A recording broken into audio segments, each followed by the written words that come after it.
Hey, and welcome to the World Tour of Meditation. Our purpose here is to dispel myths around meditation. So especially in these times, you can actually access deep inner peace, calm, and joy. And today I'm so thrilled to have with us Julie Ann, who's an intuitive healer, a meditation teacher, a guide, an author, and a spiritual business coach. Julie's also the founder of the Seeing 1111 Daily Intention Way, and a lot of other online communities, including the Seeing 1111 online community that's over 20,000 people strong. And her areas of focus as a guide and teacher are awakening, alignment, and ascension. Julie, normally I'd ask, is there anything you want to add to that? But the word ascension, what is that? Oh, goodness, you started off with the big question, didn't you? Really, ascension is the big question.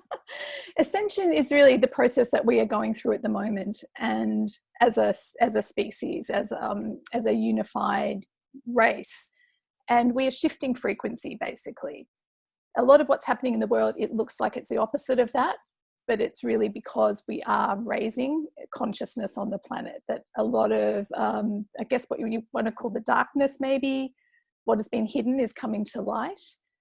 But normally when we talk about ascension, we think about the masters, we think about Jesus or Buddha or those kinds of great masters. But really it's now happening to all of us. This is a mass ascension on our planet, which is really, really exciting. So, yeah. When did you first learn about this? Like, when did that word ascension pop into your psyche, or realizing there was some kind of mass shift in consciousness happening? Oh, probably around 2005, 2006, maybe sometime around there. I had a bit of an awakening with number sequences, which I'm sure many of your viewers will resonate with, 1111, 555s, that kind of stuff. And it took me on a journey back then. And to be honest, I was really relieved, because suddenly a lot of things really started to make sense to me about what was happening out there in my own life and people around me. Because anybody who's had an awakening, and that's why awakening is one of the things that I really like to talk about,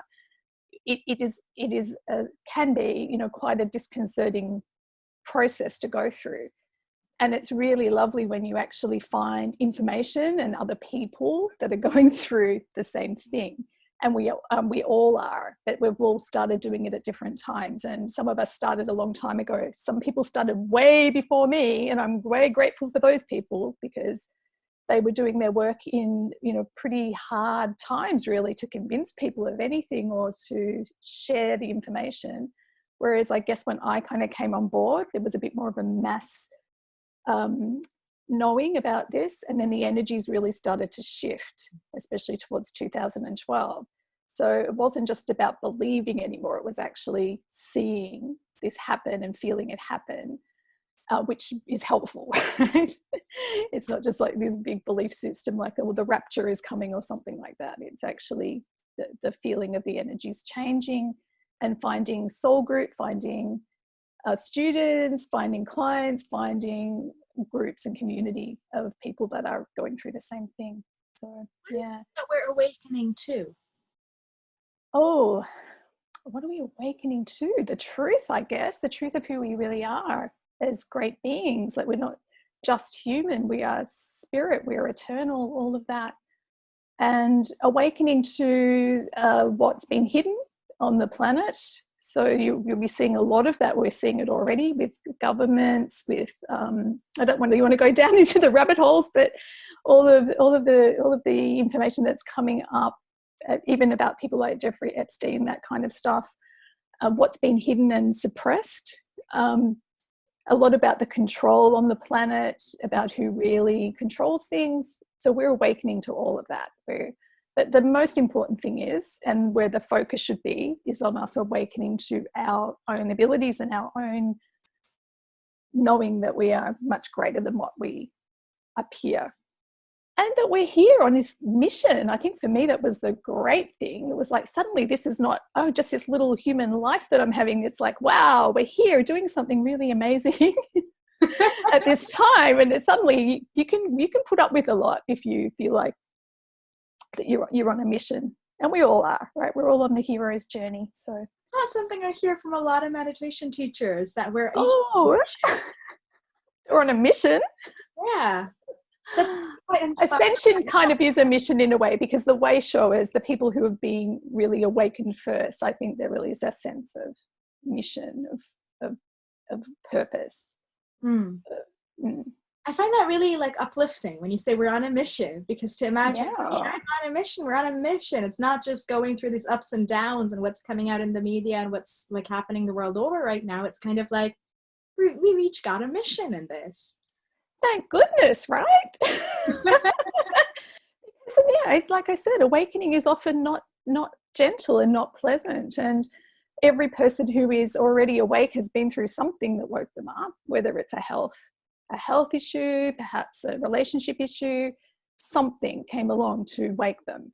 And now what we're seeing on the planet, and as you and I are speaking, it's beginning to be the lockdown time in many countries. We're seeing a mass awakening. That's basically what this is. We are being really shaken up. So we've had the environmental, the bushfires, we've got the climate situation, and now we have this. So, boy, what does it take for us to wake up and become empowered, right? Yeah. And I know it's a very hard time for everyone, and I just really want to acknowledge that up front, because we don't want to make light of this. I really do know that a lot of people are going through, a lot. But as you and I have spoken about before, it's important, that we hold the energy and stay uplifted and don't go into fear. Really stay in the energy of love, right? And this thing that is happening all around the planet right now, what would you say, like, to someone in terms of guidance around how do you transmute the fear? How do you step out of that? And how do you think through whether it's responsible to stay in fear or get out of it? Because some people say, if you get out of it, then you're ignoring what's happening in the world as well. So where does responsibility and self-care and stepping into love come into what's happening like right now today? Oh, you ask such good questions, don't you? Right. Well, yeah, it is an interesting one. I think it's an Eckhart Tolle quote where he says something like, you suffer until you realize that you don't need to suffer anymore, right? And so the fear is important, perhaps, if it wakes you up, but not to go into, not to awaken to stay in the fear, but to actually look outside the box for solutions. So I think that's where we are now. And this is what meditation is. This is what shifting our frequency is. So when we are being positive, we're not just being all Pollyanna. We are actually creating a different reality, right? So we want to be practical, for sure, because there's a lot of stuff going on and we need to take practical steps. But at the same time, if we stay in that panic and fear and watch the media, it's been very interesting for me. I've just flown from Singapore into Australia in the last week, and the difference in the media coverage in Australia, I'm sorry, it's just crazy. It's over the top. It's fear-inducing, and I'm not a person who gets afraid. And I can even look at it for 10 minutes and start to go, oh my God, So so what we want to do is be practical. We look at it, we take the precautions we need to do. And we've got this time for a lot of us of self-isolation. Well, what would you do in that time? Meditate? That would be good.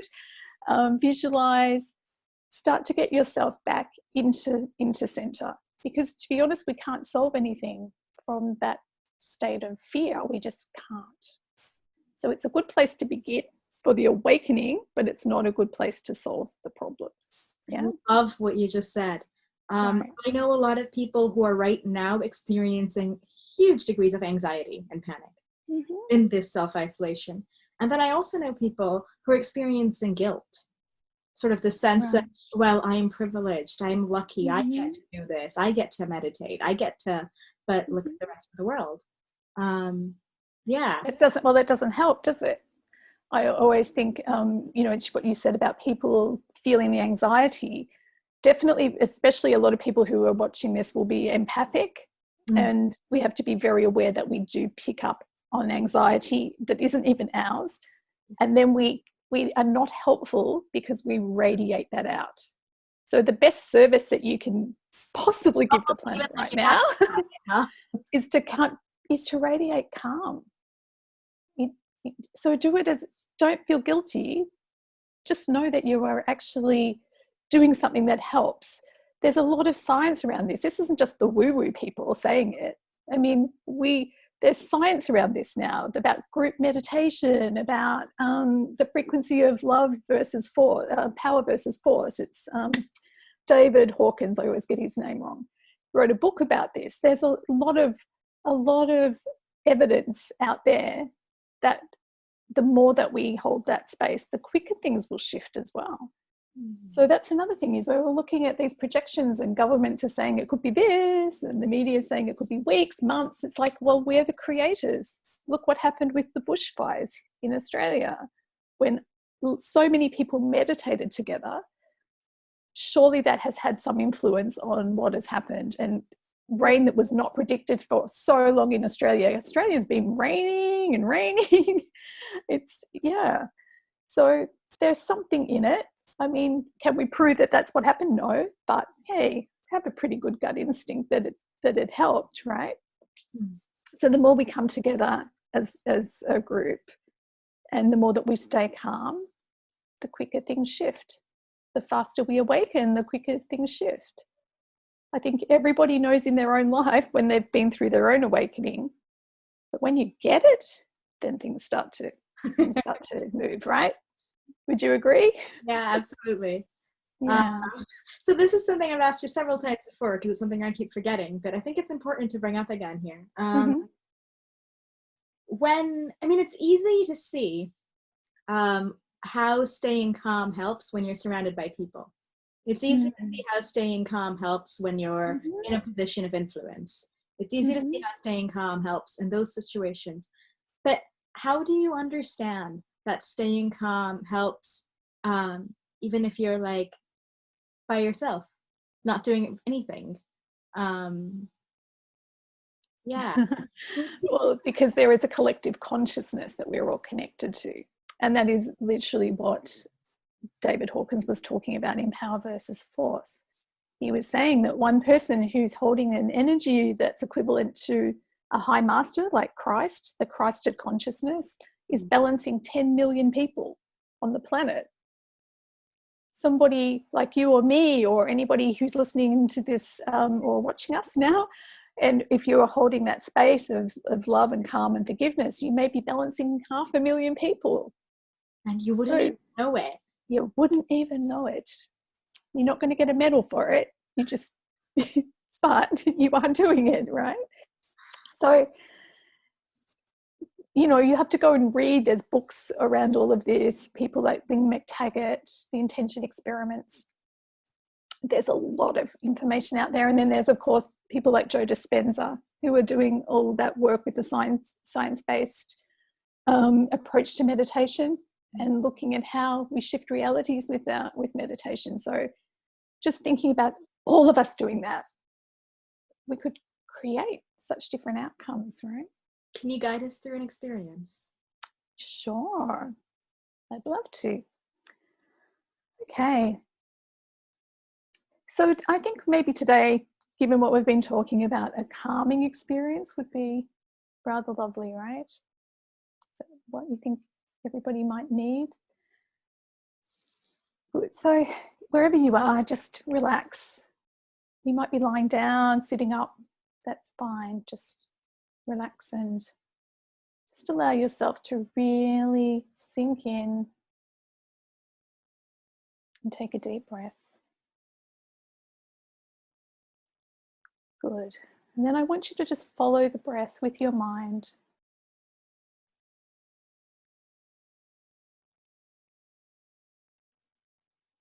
Good. In breath, out breath. Perhaps even imagining as you breathe that your breath is coming all the way from source. So it's this pure stream of breath. Breathing in and breathing out. Imagining that as you breathe in this beautiful, pure oxygen and air, this healing air, this healing oxygen, that as you breathe it out, you're spreading it out into the world so that you can be really comfortable, you can feel safe, that your breaths are just breathing in this pure air, and that you are sending them out into the universe. And so as you breathe, I want you to begin to see yourself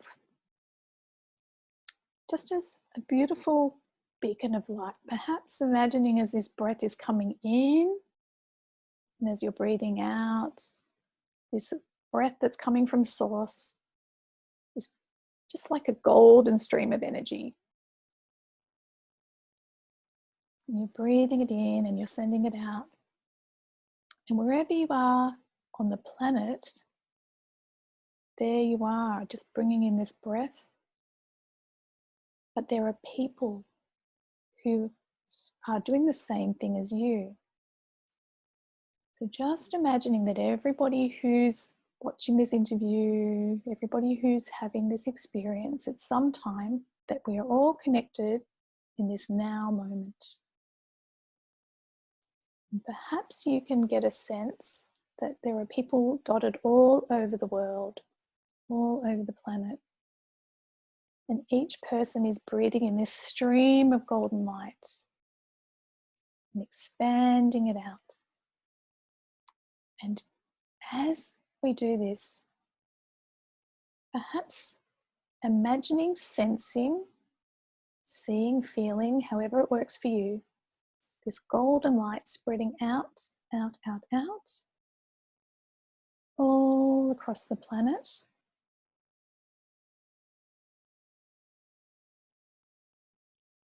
Just feeling this deep sense of peace and calm come into your body. As you feel this connection and you know that you're not alone, even if you were there in your own house, even if you're isolated, just knowing that there's all these other people who are breathing in the light with you, and connected with you, just feeling your hearts connect, just feeling the frequency, feeling the energy of love, and knowing that you are all spreading this energy out around the world. Seeing that golden light going right down into the earth, all the way down into the earth, into the oceans, into the trees, into the rocks, the crystals, all the way down into the center. Feel Mother Earth receive that golden light, and then feel her send her love back out to you. And so not only are you feeling calm, but you're also feeling connected to the earth, grounded, anchored, peaceful.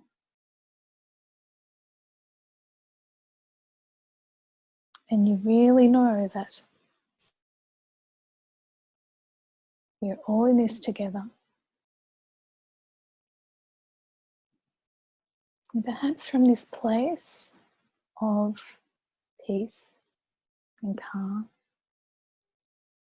you could bring in a vision of what's possible.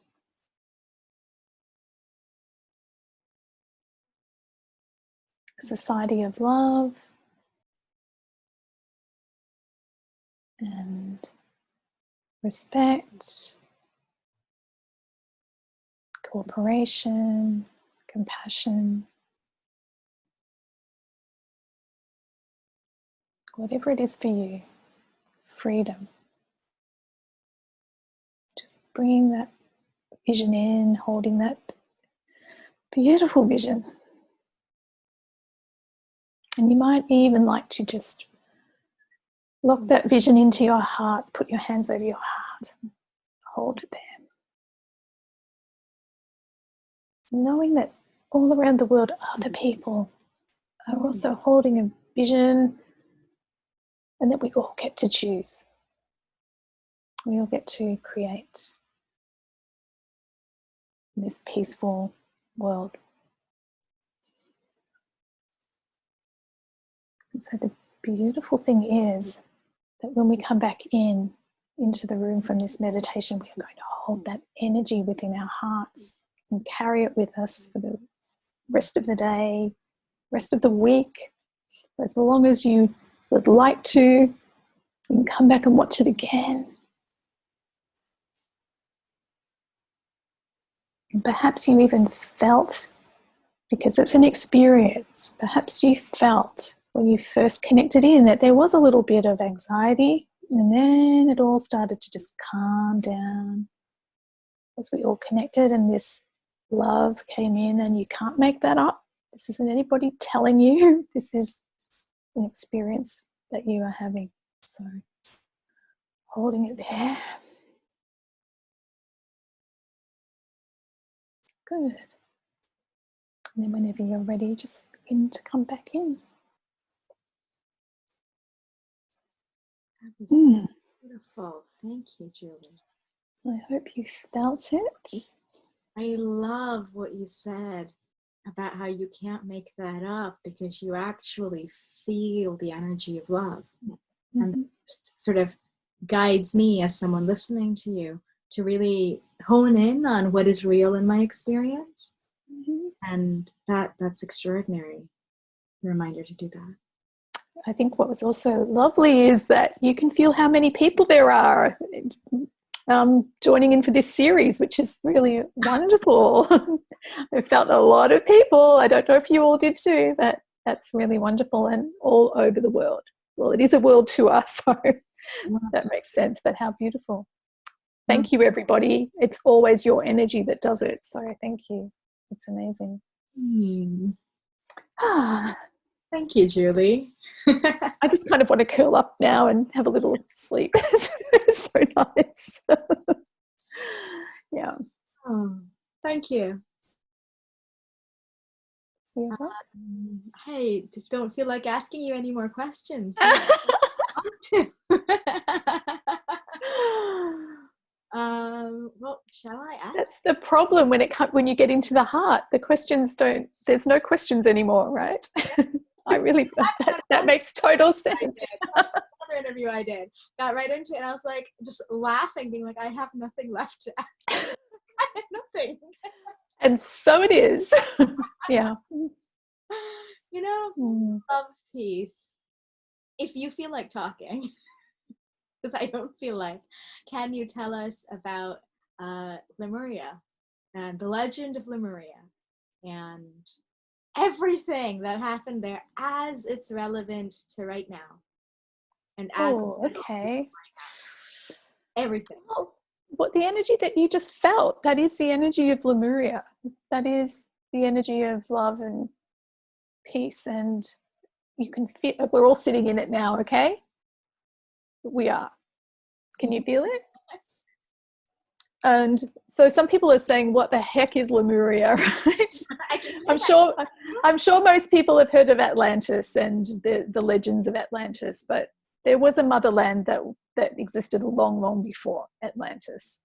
And so again, if you're going into your head right now, just stay in your heart and feel, because this is about you feeling whether this is true for you. For me, I first had my experience of going back in time. I'd heard a little bit about Lemuria, and then I went to a class where we were doing past life regressions. Hang on, I have to interject here because I know. Yes. And just to let everyone know, like, you were working in tech before that. Oh yeah, I'm a tech. I have a master's in AI, would you believe?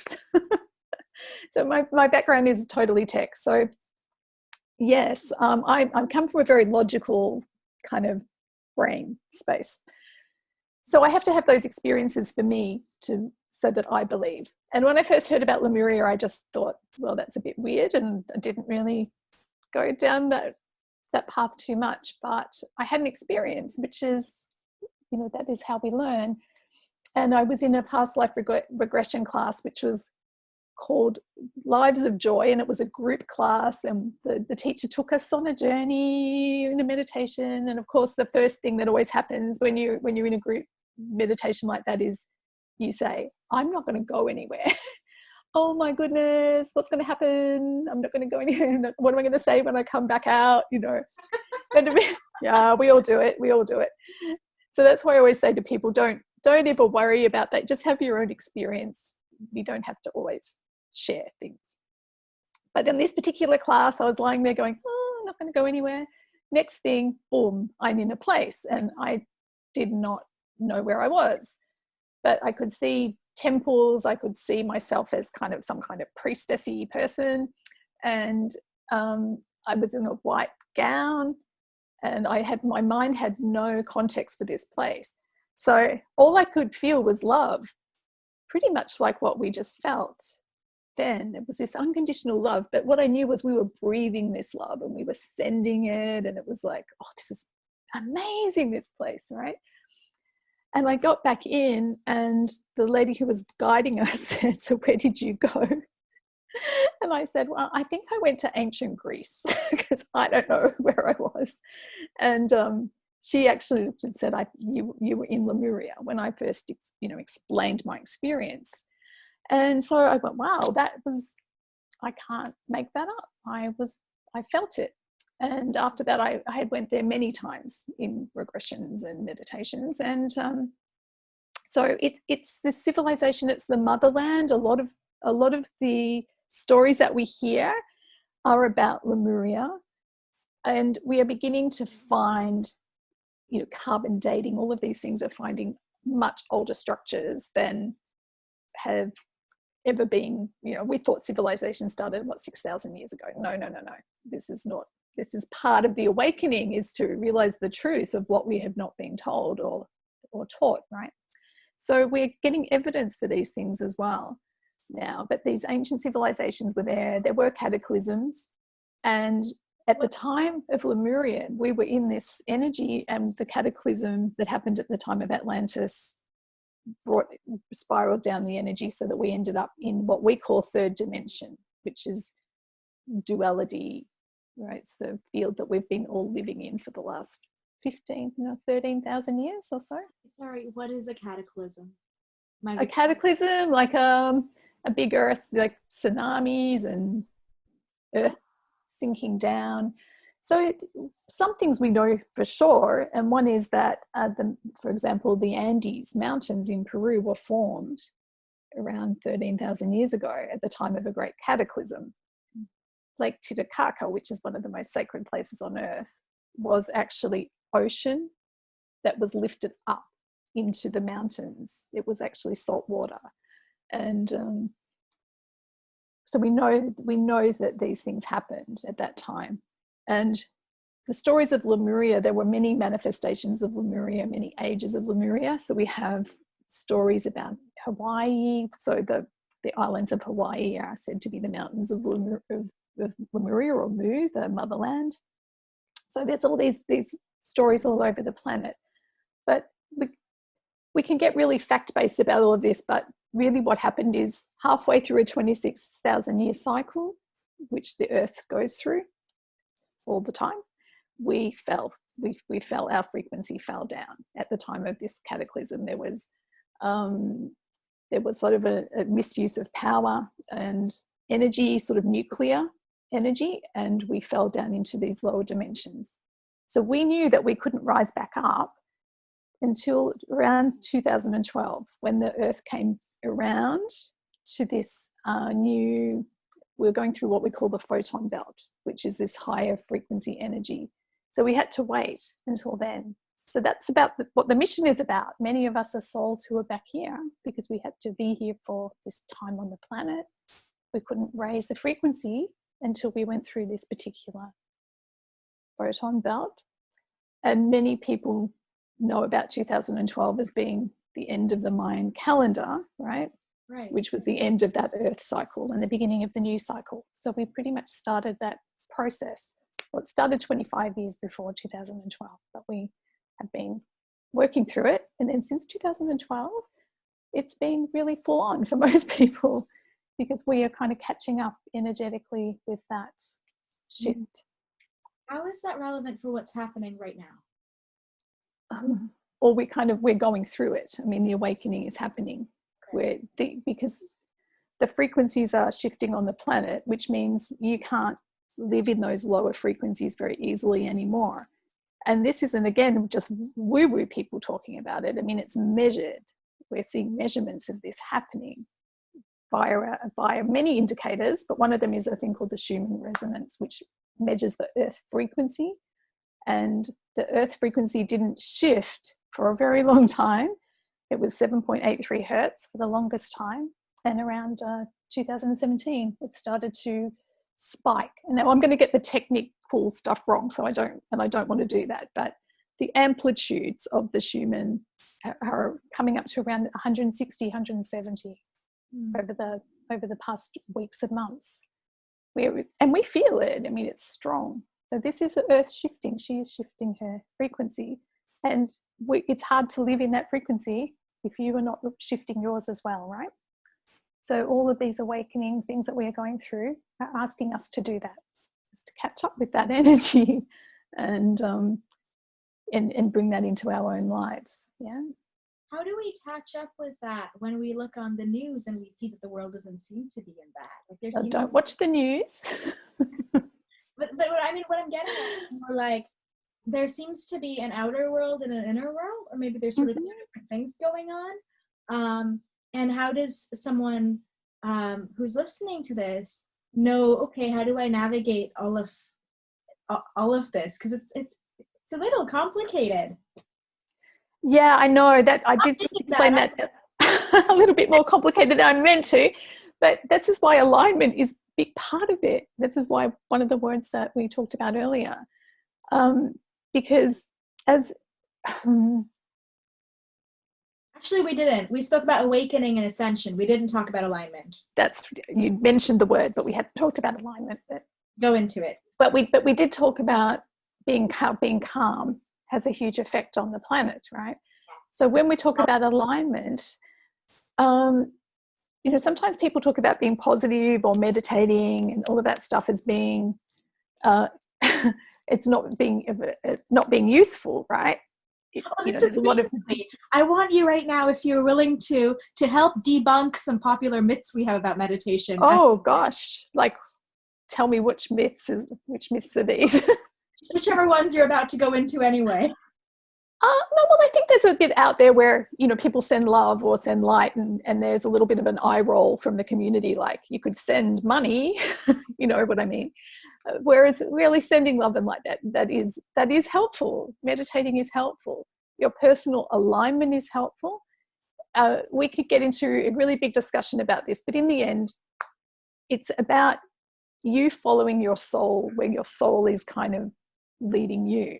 And your personal alignment really comes from, this is why it's a meditation world too, right? It basically does begin with meditation, I believe, and a daily practice.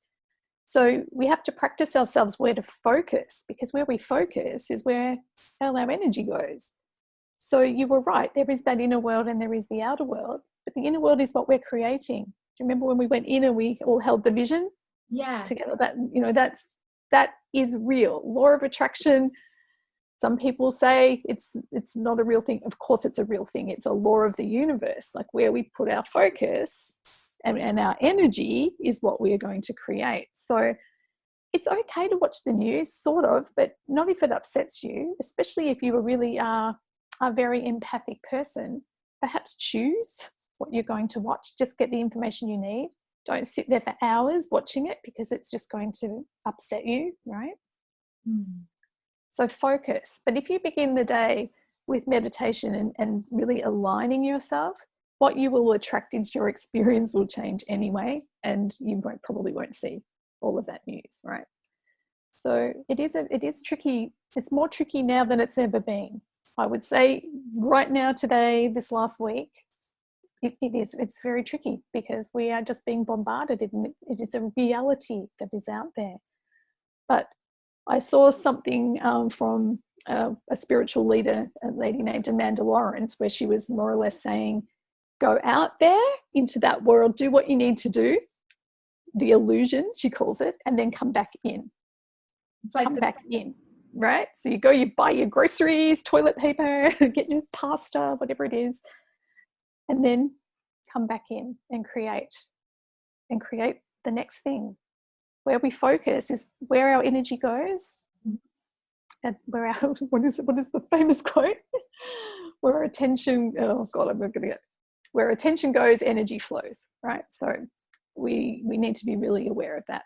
And to answer your question, really, there isn't a way that I know of except a daily practice of doing something that brings your attention inward. I don't know another way. People are often coming, you want to have a healing session, you want a quick fix. I don't know a quick fix. If I knew it, I would take it.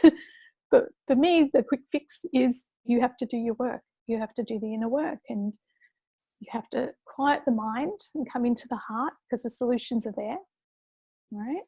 So whatever way that works for you, whether there's so many kinds of meditation, as I know you're finding out with your interviews, and just come into the heart. But it is a practice, because we've practiced ourselves into the other way of being, so we need to practice ourselves back into That's very beautiful. Alignment, right? Alignment with source, alignment with who we really are. This, again, it's, some people are going to use words like the ego and the soul, right? Or the mind and the heart. So we want to be really starting to move into the heart, into the soul energy. Really like how you said we've practiced another way, and now we practice our way into that alignment, into that heart. Mm-hmm. Yeah, that's beautiful. So I just wanted to say, because before you're going to ask me about what I'm going to offer people, but I do have an alignment portal where there's lots of meditations, and there's also a 21-day alignment practice in there. So for your beautiful viewers, I'm going to gift that to people. So if you don't know how to begin doing this, you're going to have a whole lot of guided meditations in there, in a process, and a 21-day little online process where you can really track yourself, because they say it takes 21 days to change a habit, right? Yummy. So, yeah, I hope so. I'll add a link for that. So that'll be for 21 days, right? Well, you'll get 3 months. 3 months in the alignment portal, and then the 21-day process you can start whenever you like. Yummy. So needed in these times. Thanks, Jules. You're welcome. And I really hope, please join. It'll be lovely, and to have you all in there. So the idea is also there's group support in there as well. Yeah. Group support. Mm-hmm. Like a little Facebook group and that kind of stuff. Beautiful. But yeah, you have to do the work. You've got to really make the commitment to get up and meditate.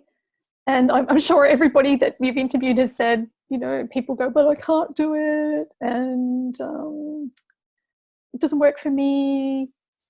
And you have to keep going. Meditation isn't like anything else. It's not something that you necessarily have to get better at, right? But you do just keep showing up and showing up. And when you show up, it isn't your meditation that necessarily gets better, but your life gets better. Yeah. And especially in these times, that's a good thing. Yeah. Good thing. Mm-hmm. Sure. There's no better time to do it, is there? No better time to do a 21-day process if you're stuck at home. So yeah, jump in. I actually really wanted to ask you something more. Oh dear. Area. And I'm not sure what the question is even, but is there anything more you want to say about that? I think a lot of people are saying this time is the time of Lemuria returning. Probably most of us were there. If you're watching this, you would have had at least one lifetime there. And so just start to maybe put it out there, see what comes for you, what information comes for you, and what shows up. And the mission being to hold that light?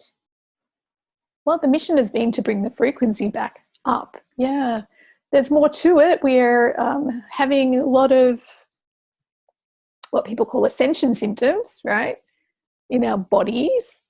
So I'm sure people will feel relieved to know that being totally exhausted. What else? Sometimes very wired, feeling energy flowing in, sometimes headaches. Of course, we always say if you're worried, you go and see a doctor. We're not saying just go, yay, it's an ascension symptom. But a lot of times these things are collectively happening to people because this ascension that we are going through en masse is not just about our frequency, it's actually bodily as well. So it's a lot more light coming into our physicality. Can you talk a little bit about that, the physicality aspect? Because I think it's easy to think of meditation as a mental process or even an emotional, feel-good, heart-centered thing. Mm-hmm. The actual physical body.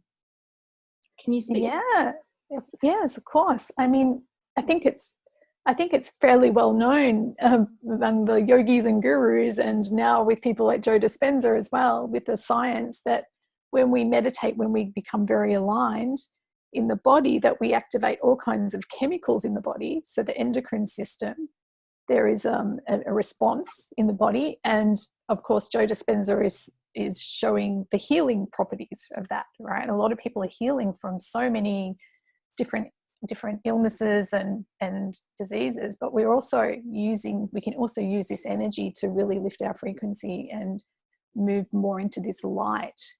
So it's real. These are the chemicals that oxytocin and dopamine and all these chemicals, and I'm not an expert yogi, to use all the correct terms, but there's a moment where all of this opens up here in the third eye, and there's a big chemical release, that kind of enlightenment energy that comes in, the kundalini. So yeah, the body it's a huge part of it, and especially now it's really we're only just starting to really move into the level of frequency where we can start to embody a lot more of this light. So it's going to be very exciting to see what happens. To embody light? Bring it more into the cells. Get younger. Does that sound good, everyone? I think so. Healthier. It's not just about holding this frequency in our energy field. It's really about bringing it into the physical as well. Thank you, Julie. Is there anything I haven't asked you that you'd like to speak about? I'm just looking at my notes. Hold on. No. Well, I wrote down two things. One of them is daily practice, because you know me. I'm like, daily practice. No, I just want to say thank you actually for what you're doing, because this is amazing. And I know it's going to help a lot of people see that there's so many different ways to connect in. And I can't really believe the timing as well. When we set this up, we didn't know what was about to happen. So, and I actually pushed back the date to this time without knowing anything. Yeah.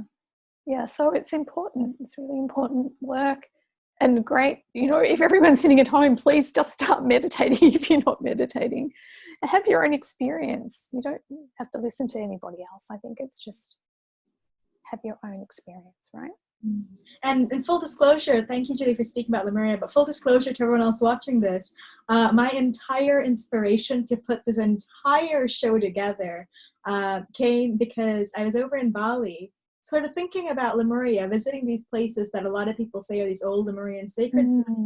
I was in the middle of this dance meditation, and we're going to speak to someone who teaches dance at some point in the show. I was in the middle. Well, why didn't you do it now? No, I'm shy. I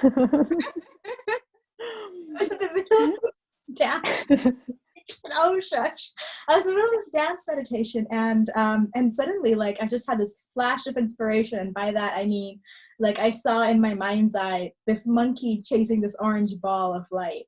And I, okay. okay. And I saw that. Then I was near the monkey forest in Ubud.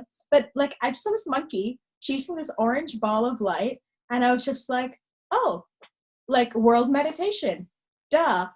Um, I, Monkey ball of light world meditation. Got it. it doesn't make sense to me, okay? My own synopsis. Sort of all, to me, it sort of all fell out of this inner exploration I was having with the stories of Lemuria. So that's partly why I was so excited when Julie said she'd be willing to speak to that. So Oh, thanks for asking me. Oh yeah, and there was one more thing. I'm glad that you talked about that because I suddenly remembered. The 1111 wave. Oh, yes. Yeah, I just wanted to talk about that now because we're about to relaunch this wave. So what is the wave? We talked a little bit about group meditation, and around, gosh, it makes me feel so old, but it's about 10 years ago now, I suppose, that I had a vision. My vision wasn't the monkey, but I saw this vision of the earth and a wave traveling around the earth. And I don't wake up with visions very often, so I knew it was important.